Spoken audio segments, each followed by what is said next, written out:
सच तक पहुंचने के लिए झूठ के पीछे चलना पड़ता है। लोगों को ये दिखाने के लिए पैसा खर्च करना कि आपके पास कितना पैसा है बहुत बड़ी बेवकूफ़ी है। हालात बेहतर होने का इंतजार न करो, क्योंकि जब तक आप आगाज नहीं करोगे हालात बेहतर नहीं होंगे। जितनी जल्दी हो सके इस बात को समझ जाओ, बहुत से तुम्हारे अपने तुम्हारे दुश्मन हैं। कोई जीत इतना जश्न नहीं ला सकती जितनी एक शिकस्त उदासी ला सकती है। जो शख्स जितना ज़हीन होगा उतना ही कम बोलेगा। ज्यादा तालीम वाले की बजाय तजर्बाकारों से पूछो। जो शख्स सबसे बड़ी चीज की ख्वाहिश रखता है उसे रातों को जागना पड़ेगा। वो जूते बाहर फेंक देने चाहिए जो पाँव को तकलीफ देने लगे। हर कोई गलतियां करता है, इसलिए हर पेंसिल के साथ एक रबर जरूर होता है। अपने लिए नए दिन का आगाज तब करो जब सब सो रहे हों। हमारे अतराफ में खूबसूरत चेहरे तो बहुत मिल जाते हैं, मगर खूबसूरत सोच बहुत कम मुयस्सर है। जल्दी में अफसोस है, लेकिन सब्र और देखभाल में सुकून और सलामती है। जो आप पे एतबार करता है वो कभी आपसे वजाहत नहीं मांगेगा। 12 माहिरीन अगर एक ही कमरे में इकट्ठे हो जाएं तो समझ लीजिए कि वो एक बहुत बड़े बेवकूफ के बराबर हैं। सबसे ज्यादा अक्लमंद वो है जो माफ कर दे। तकसीम शुदा घर कायम नहीं रह सकता। हसद करने वाला इंसान सबसे ज्यादा नाखुश होता है। हमेशा अपने दिल की बात मानो, क्योंकि वो जानता है कि तुम्हें असल में क्या करना है। आपसे नफरत और हसद करने वाले लोगों को 5 चीजों से पहचाना जा सकता है। आपको नीचा गिराने के लिए किसी भी हद तक गिर जाएंगे।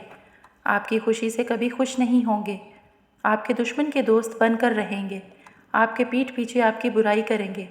बगैर तरक्की की तब्दीली सिर्फ आपसे आगे दिखने के लिए। हासिद के लिए बस यही सजा काफी है कि जब तुम खुश होते हो तो वो गमगीन हो जाता है। दुश्मन से ज्यादा उस शख्स से बचो जो तुमसे हसद करता है। जो दोस्त तुमसे मुखलिस होकर मोहब्बत करे वो तुम्हारे लिए इंसानों के पूरे शहर से बेहतर है। आपकी कदर वही लोग नहीं करते जिनकी आप कदर करते हैं। लोग सच्ची बात पर सबसे ज्यादा हंसते हैं क्योंकि वो इसको झूठ समझते हैं। सुनना सीखें और आप उन लोगों से भी फायदा हासिल करेंगे जो बुरा बोलते हैं। एक बुरी आदत बहुत सारी अच्छी खूबियां बर्बाद करने के लिए काफी होती है। एक कतरा ताकत से नहीं बल्कि मुसलसल गिरने से पत्थर में सुराख करता है। हर कामयाब आदमी के पीछे एक दर्दनाक कहानी होती है और हर दर्दनाक कहानी का इख्तिताम कामयाबी होता है। दुनिया की मुसीबतों का चौथाई हिस्सा जुबान का पैदा करता है। तजुर्बात से हमेशा कुछ ना कुछ सीखने को मिलता है। हार मान लेना हमारी सबसे बड़ी कमजोरी होती है। कामयाब होने के लिए सबसे ज्यादा जरूरी है कि एक बार दोबारा कोशिश करो।